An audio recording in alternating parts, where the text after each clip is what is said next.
नमस्कार। इस वक्त हम लोग मौजूद हैं आजमगढ़ ज़िले के नेहरू हॉल के सामने। नेहरू हॉल के सामने आप जैसा कि देख रहे होंगे मेरे पीछे एक बैनर लगा है, उसके आगे दो लोग खड़े हैं।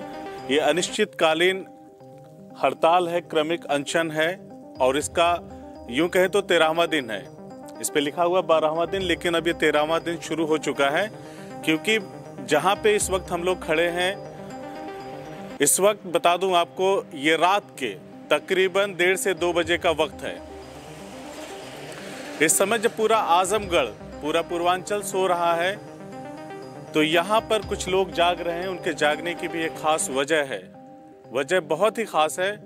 आप जब सुनेंगे तो आप भी हैरत में पड़ जाएंगे कि आखिर क्या ज़रूरत है सर्द रातों की इन थपेड़ों में जागने की।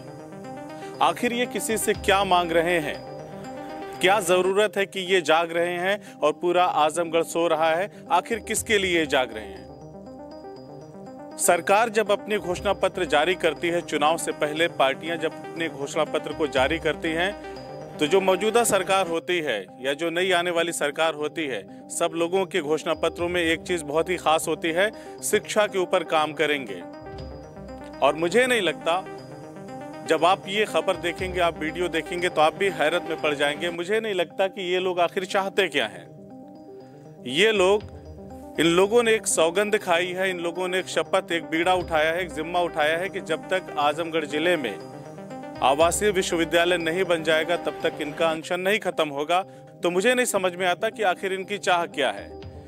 क्या सत्ता के शिखर में बैठे हुए राजनेताओं से, मुख्यमंत्री से, प्रधानमंत्री से ये सत्ता में हिस्सेदारी मांग रहे हैं, या किसी पॉलिटिकल पार्टी में कोई बड़ा पद मांग रहे हैं जिसको सरकार देने में आनाकानी कर रही है। जब शिक्षा सबकी जरूरत है तो इनकी मांगों को मानने में क्या परेशानी है।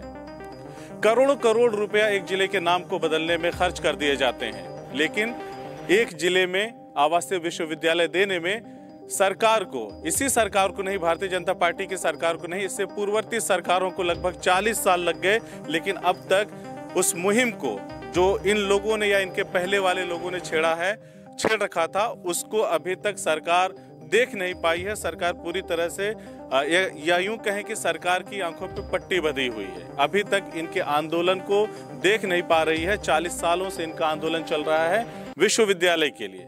तो देर ना करते हुए, जैसा कि मैंने आपको पहले ही बताया कि इनका ये 24 घंटे का, ऐसा नहीं होता कि दिन में कर लिया अनशन, रात में गायब हो गए। 24 घंटे का अनशन है। इसके पीछे ही इन्होंने प्लास्टिक से घेर करके कुटिया बनाई है। जिस तरह से आज़ादी के दीवानों को न रात दिन दिखाई देता था, न कुछ दिखाई देता था, अपने मिशन में लगे रहते थे, उसी तरह से यहाँ पे जो मौजूद लोग हैं, 2 लोग हैं मेरे साथ में, उनसे बातचीत भी हम लोग करेंगे। ये लोग इस अनशन में, इस आंदोलन में लगे हुए हैं और ये पूरे पूर्वांचल की लड़ाई है, सिर्फ एक जगह की लड़ाई नहीं है। अगर आजमगढ़ जिले में मंडल स्तरीय स्तर पे ये विश्वविद्यालय बन जाता है तो इससे आसपास के जिलों के सभी लोग लाभान्वित होंगे। तो आप देख ही सकते हैं कि हालत क्या है। सबको चाहिए, लेकिन उस चीज को वास्तविक धरातल पे लाने के लिए यहाँ पे 2 लोग हैं। अगर जन सहयोग मिले, इनको जन समर्थन मिले, जैसा कि इनकी मांग है कि अगर विश्वविद्यालय नहीं आजमगढ़ में तो वोट नहीं, इस तरह की मांग है। अगर जन समर्थन इनको मिलता है तो शायद सत्ता के शिखर पे बैठे लोग सोच सकते हैं कि हाँ, इनकी जायज मांगों को हमें पूरा करना चाहिए। तो देर ना करते इन लोगों से बातचीत करेंगे कि आखिर क्या मंशा क्या है इन लोगों की। वास्तव में ये लोग विश्वविद्यालय की मांग को लेकर के यहाँ पे अनवरत धरनारत हैं, लगे हुए हैं। तो देर ना करते हुए हम इन्हीं से बात करेंगे। सर, स्वागत है आपका। जी। सबसे पहले तो अपना परिचय बताएं आप। मैं डॉक्टर सुजीत भूषण, यहाँ DAV PG कॉलेज है, मैं वहाँ पॉलिटिकल साइंस में एसोसिएट प्रोफेसर हूँ। अच्छा, आप प्रोफेसर हैं? जी। अच्छा, तो ये सर जो अनिश्चितकालीन क्रमिक अनशन है, 12वां 13वां दिन है आज, है ना, अनवरत आप लोग कर रहे हैं, इसके पीछे आखिर क्या मंशा है? ये आजमगढ़ मंडल मुख्यालय पिछले 40 साल से एक आवासीय विश्वविद्यालय की मांग करता रहा है और हम लोगों ने अब तक सारे दरवाजे खटखटा लिए, सबको ज्ञापन दिया गया। सैकड़ों बार ऐसा हुआ कि हम लोगों ने अपनी बात को उठाने का काम किया, लेकिन कहीं कोई सुनवाई नहीं हुई। अंततः हम लोगों ने 4 जनवरी को ये फैसला किया कि अब हम लोग अनवरत 24 घंटे का अनशन शुरू करेंगे। अनिश्चितकालीन क्रमिक अनशन है जो दिन रात यहाँ चलता रहता है। आप लोग की टीम में टोटल कितने लोग होंगे? ये टीम की संख्या, चूंकि जन अभियान है, जन अभियान में मान लीजिए, हाँ, ये जन अभियान है, ये हम समझते हैं कि लगभग 500 के करीब हम लोग के कार्यकर्ता हैं जो कि आजमगढ़ के 2200 ब्लॉक में बिखरे हुए हैं, जो दिन में यहाँ पर आते हैं और कार्यक्रम यहाँ होता है। उसके बाद रात में 4-5 लोग की टीम रहती है जो यहाँ पे सोती है। इसके अलावा जो युवा संगठन है, जो बुद्धिजीवियों का संगठन है, उसको यहाँ पर विश्वविद्यालय आजमगढ़ में तमाम सामाजिक संगठन है, नारी शक्ति संस्थान, गांधीगिरी टीम और भी बहुत सारे संगठन हैं। इनका सपोर्ट या समर्थन रहता है? सब लोग साथ में हैं, सब लोग अपना लिखित समर्थन भी दे चुके हैं। इसके पहले नेहरू हाल में हम लोग ने विश्वविद्यालय महाधिवेशन किया था, सर्वदलीय सम्मेलन किया गया था जिसमें सारी पार्टी के विधायकों को आमंत्रित किया गया था। उसमें सैकड़ों संगठनों ने अपना ज्ञापन उसमें किस किस पार्टी के विधायक आए थे? उसमें लगभग सभी पार्टी के थे। सांसद नीलम सोनकर जी जो भारतीय जनता पार्टी की हैं, कल्पनाथ पासवान जी जो समाजवादी पार्टी तो क्या किसी नेता ने या जनप्रतिनिधि ने आपको आश्वासन दिया, लिखित में आश्वासन दिया कि हम आपकी मांगों को सत्ता के शिखर तक पहुंचाएंगे, जिम्मेदार लोगों तक पहुंचाएंगे? निश्चित रूप से आश्वासन तो सब देते हैं। 40 साल हो गए साहब। हाँ, आश्वासन पे आश्वासन। जब राम नरेश यादव जी यहाँ मुख्यमंत्री थे उन्होंने आश्वासन दिया। उसके बाद तमाम कद्दावर नेता चंद्रजीत यादव जी से, रामधन राम से लेकर के बलराम यादव से लेकर के दुर्गा प्रसाद यादव जी ने, आज भी नीलम सोनकर जी ने, पिछले जब 4 साल से अभियान चल रहा है तो उन लोगों ने भी आश्वासन दिया कि मैं मुख्यमंत्री के पास जिस दिन बैठ जाऊंगी विश्वविद्यालय की घोषणा हो जाएगी। अभी सत्र के दौरान हम लोगों ने इसकी मांग विधान परिषद में उठवाई। आप लोग के जो महाधिवेशन आप लोगों ने नेहरू हाल में आयोजित किया था उसमें भाजपा जिलाध्यक्ष भी आए थे और उन्होंने कहा था कि मेरी बात मुख्यमंत्री जी से हो गई है। तो उसके बाद की क्या प्रक्रिया रही? क्या आप लोगों ने इस दौरान उनसे बातचीत किया? ये हास्यास्पद है कि जिस दिन 30 अक्टूबर को महाधिवेशन हुआ था उसके अगले दिन माननीय उच्च शिक्षा मंत्री महोदय माननीय दिनेश शर्मा जी आजमगढ़ में आए थे 31 तारीख को। और जब उनसे मीडिया के लोगों ने प्रश्न किया कि आजमगढ़ के लोग विश्वविद्यालय मांग रहे हैं तो उन्होंने बड़ा हास्यास्पद जवाब दिया कि हम लोग निजी विश्वविद्यालय देंगे, अगर कोई प्रस्ताव आएगा तो हम लोग विचार करेंगे।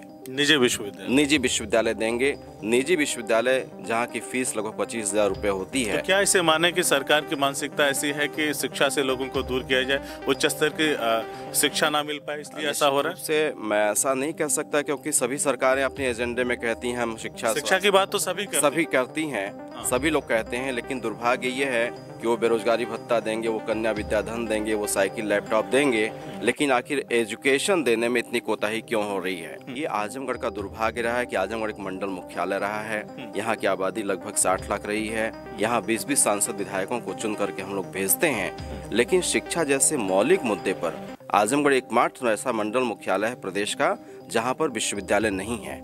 आसपास के सभी जो मंडल मुख्यालय हैं, गोरखपुर में 2 विश्वविद्यालय है, फैजाबाद में 2 है, बनारस में 5 विश्वविद्यालय हैं। लेकिन आजमगढ़ में जब मांग किया जाता है तो पिछली सरकार ने कहा कि आजमगढ़ में विश्वविद्यालय का कोई औचित्य नहीं है। और जब इस सरकार से मांग किया गया, सपा सरकार में कहा गया कि आजमगढ़ आवासीय विश्वविद्यालय का कोई औचित्य नहीं। जी निश्चित रूप से माननीय विजय बहादुर पाल जी थे माध्यमिक शिक्षा के राज्य मंत्री जी, जब विधान परिषद में ये मुद्दा उठाया गया तो उन्होंने लिखित जवाब दिया कि चूंकि आसपास के जिलों में विश्वविद्यालय है इसलिए यहाँ विश्वविद्यालय बनने की कोई जरूरत नहीं है।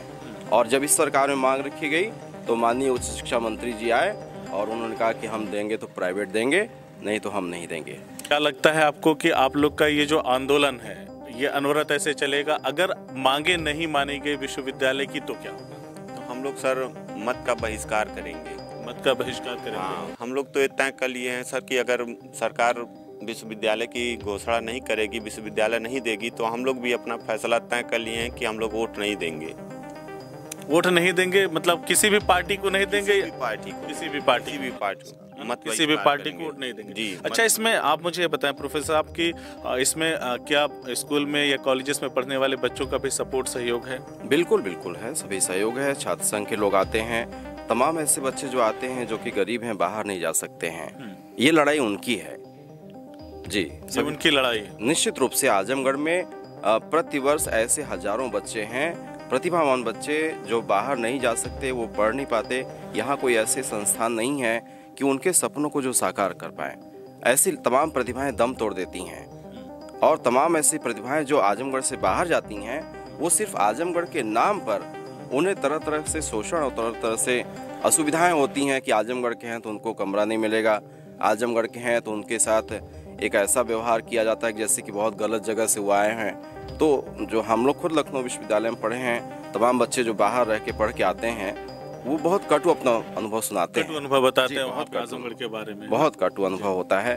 तो आजमगढ़ की तस्वीर को संवारने के लिए, इसकी तस्वीर और तासीर को बदलने के लिए सरकार को ये चाहिए कि यहाँ पर एक विश्वविद्यालय दें, ताकि आजमगढ़ की जो लाखों छात्र छात्राएं हैं उनके भविष्य को संवारा जा सके और आजमगढ़ का बेहतरीन विकास किया जा सके। क्योंकि आप लोग जब ये कैंपेनिंग करते हैं, आप लोग स्कूल कॉलेजेस में जा रहे हैं, तो वहाँ के बच्चों को भी जो वोटर हैं, है ना, वोटर की कैटेगरी में है, क्या आप वहाँ के बच्चों को ये कहते हैं कि अगर विश्वविद्यालय नहीं तो वोट नहीं? निश्चित रूप से ये हम लोग का फैसला है, जो हम लोग ने कहा कि मेरा फैसला विश्वविद्यालय नहीं तो वोट नहीं। प्रश्न ये है कि हम लोग अपनी बात को सरकार तक सारी विधियों से पहुंचा चुके हैं।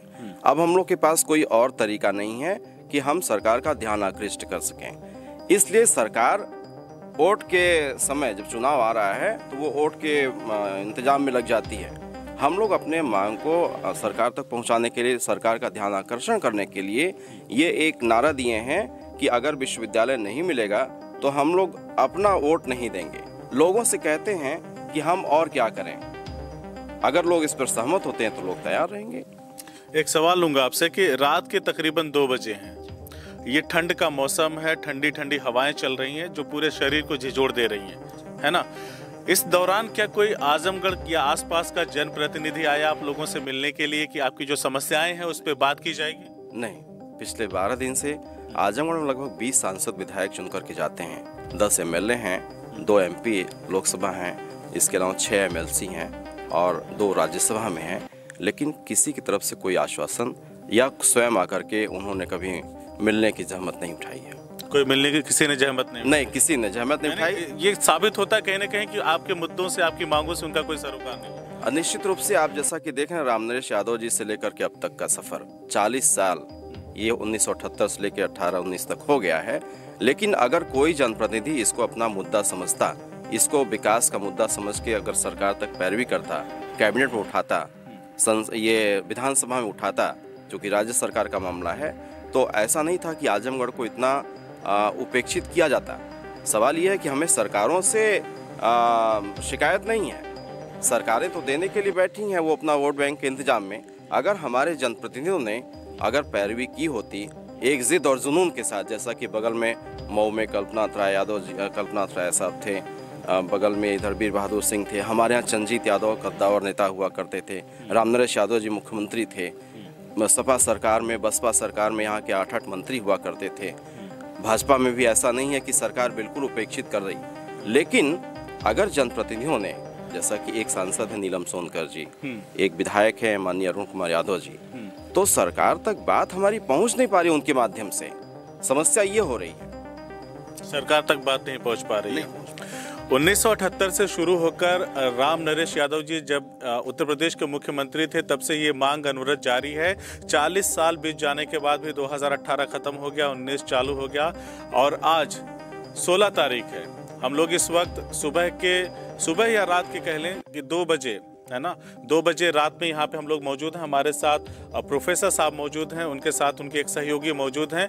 यहाँ पे विश्वविद्यालय की मांग चल रही है, लेकिन 13वां दिन आज है। 12 दिन बीत जाने के बाद भी काफी हास्यपद है कि जिले से 10 विधायक हैं, 2 MP हैं और 6 MLC हैं, यानी तकरीबन मिलाकर के 18-20 लोगों का ग्रुप होता है। लेकिन ये लोग मिल करके ना अब तक आप लोगों से इन्होंने मुलाकात किया है, ना ही इनकी समस्याएं जानने की कोशिश की है, ना ही इनकी जायज़ मांगों पर ही उन्होंने कोई तवज्जो दी है और ना ही इनकी बातों को सत्ता के सिंहासन पर बैठे हुए लोगों तक पहुंचाई है कि इनकी मांगे क्या हैं, इनकी जायज़ मांगे हैं। यहाँ मैं आपको ये बात बता दूं, इनकी जायज़ मांगे हैं, अपने लिए कुछ भी नहीं मांग रहे हैं। चाहे तो ये भी आराम से अपने नर्म बिस्तर पर अपने घरों में सो सकते हैं, लेकिन ये आजमगढ़ के लिए संघर्ष कर रहे हैं। आजमगढ़ के आसपास के जो लोग हैं, जो बच्चे हैं पढ़ने लिखने वाले, उनके भविष्य को बेहतर बनाने के लिए संघर्ष कर रहे हैं। अब इनकी बात कहां तक पहुंच पाती है, क्या इनके मुद्दों को गंभीरता से लिया जाएगा,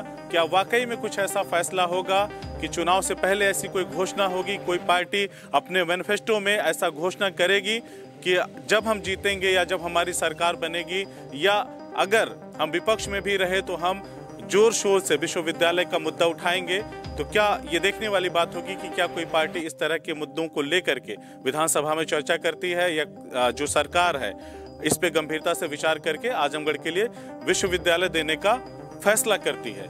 ये आने वाला समय ही बताएगा, लेकिन इन्होंने डिसाइड कर लिया है, इन्होंने एकदम बिल्कुल निर्धारित कर लिया है कि अगर हमारी मांगे नहीं मानी गई तो इसी तरह से हमारा धरना जो है, क्रमिक अनशन जो है, अनवरत जारी रहेगा जब तक कि विश्वविद्यालय न बन जाए। ये हमारे लिए भी सौभाग्य और गर्व की बात है कि हम आपकी इस मुहिम का हिस्सा बनने के लिए काफ़ी दूर से चल करके आए और रात के तकरीबन 2 बजे हम आपसे बातचीत कर रहे हैं। हम लगातार आपके साथ आपके इस आंदोलन में हिस्सा बने रहेंगे और आप लोग की हर एक खबर आजमगढ़ की जनता को और सत्ता के सिंहासन में बैठे लोगों तक पहुंचाने का काम करते रहेंगे। शुक्रिया।